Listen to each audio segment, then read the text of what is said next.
राज बहादुर जी, 19 तारीख को मोदी जी ने बिल वापस लेने की बात कही है।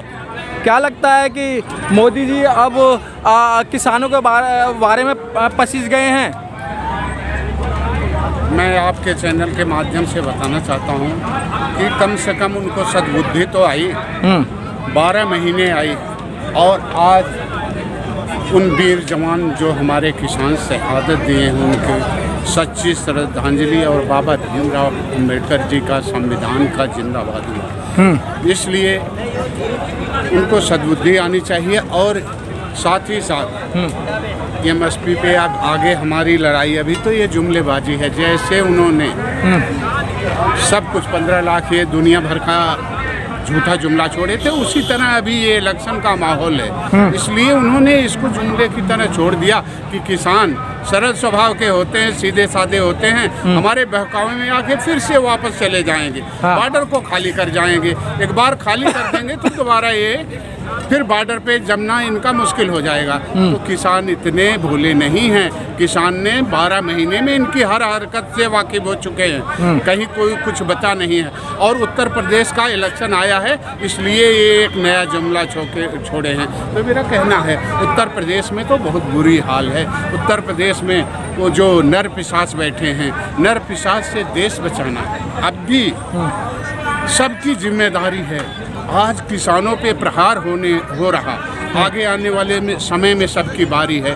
दोनों हाथों से बेच रहा जो भारत माँ की थाती को, हमारा भारत माँ की जो अचल संपत्ति थी वो बेच दी गई। दोनों हाथों से बेच रहे जो भारत माँ की थाती को देख नहीं सकते राष्ट्रभक्त किसान, ये ऐसे कुलघाती को 12 महीने हो गए, 700 किसान से अधिक हमारे शहादत दे चुके हैं, लेकिन ये 3 काले कानून का जुमला छोड़ करके अभी कुछ नहीं, ये एक जुमला ही है।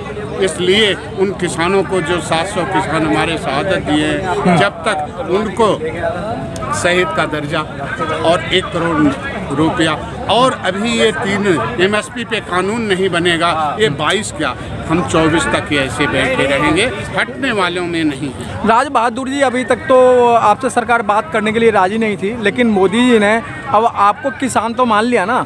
अभी तो आपको पाकिस्तानी आंदोलनजीवी दुनिया भर के आपको नाम दिए गए थे, लेकिन अब मोदी जी देश के प्रधानमंत्री, उन्होंने किसान तो मान लिया कि किसानों को हम समझाने में असमर्थ रहे।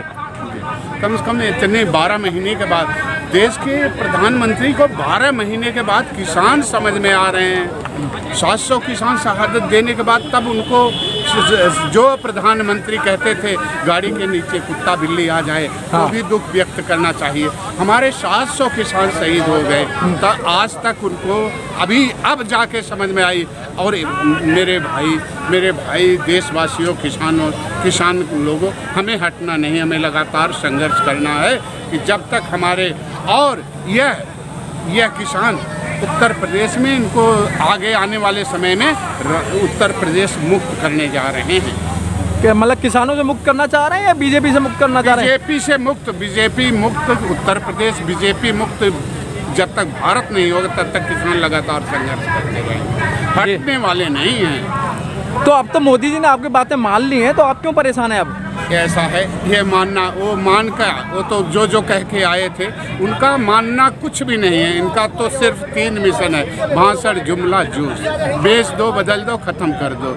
और हत्या, बलात्कार, इनके जो विकास है, हत्या, बलात्कार, फर्जी इनकाउंटर, इसके अलावा इन्होंने क्या किया है? सिर्फ बदलने का काम किया है। इसलिए किसान समझ गए, अब किसान भोले नहीं रह गए हैं। मोदी जी, आप जो समझते थे, किसान भी पढ़े लिखे हो चुके हैं, और अब इनकी मांग ये है कि आने वाले समय में यह किसान, अगर आपको किसान खेती बोना जानता है तो फसल काटना भी जानता है। अगर आपको शीर्ष नेतृत्व पे यही किसान पहुंचाए थे तो गद्दी से उखाड़ना भी जानते हैं, हटाना भी जानते हैं। लेकिन अब तो आपके एयरपोर्ट का भी शिलान्यास कर दिया है, तो आप, अरे मेरे भाई, जो एयरपोर्ट हमारे थे वो बेच दिए गए। इस एयरपोर्ट का कितनी बार शिलान्यास करोगे, कितनी बार जुमला फेंकोगे? यह सब देख रहे हैं। ये जुमलेबाजी अब नहीं चलेगी, अब झूठा जुमलेबाजी अब नहीं चलेगी। अब तो ये किसान जागरूक हो चुके हैं जी।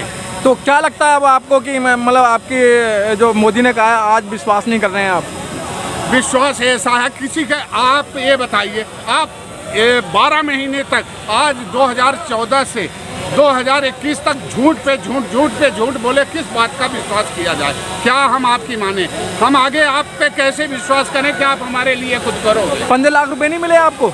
अरे भैया, किसी को मिले हो तो उसको पकड़ के ले आओ, कौन किसको 15 लाख रुपया मिले हैं? और किस आपका इलाज फ्री नहीं हो रहा है? अरे मेरे भाई, बेटी बचाओ बेटी पढ़ाओ का नारा देके आए थे ना। कितनी बेटियां मासूम हमारे बहुजनों, दलितों, शोषित वंचितों की हत्या, बलात्कार, न्याय मांगने गए, उन्हें मिट्टी के तेल से जला दिया गया। वही सरकार है, इनके जुमले भाषण से दूर रहो।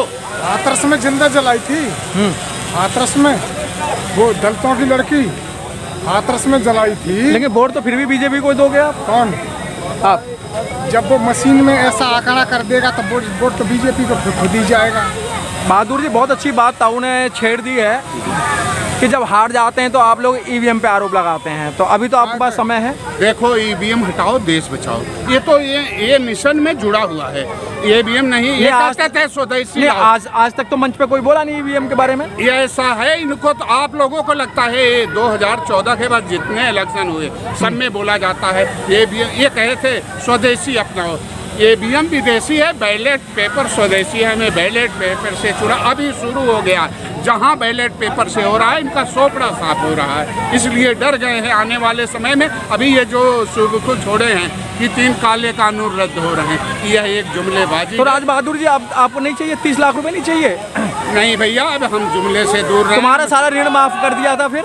अरे इनके ऋण भी जुमले हैं मेरे भाई, क्या गारंटी है इसका? लिखित देना। सांसद सत्र चलने जा रहा है, उसमें जिस तरह लाए थे बिल पास करके, उसी तरह बिल पास करके रद्द करें, एमएसपी पे कानून बनाए, और पराली जलाने पे हमारे जो किसानों को बंद किए मुकदमे ला दें, उनको हटाया जाए।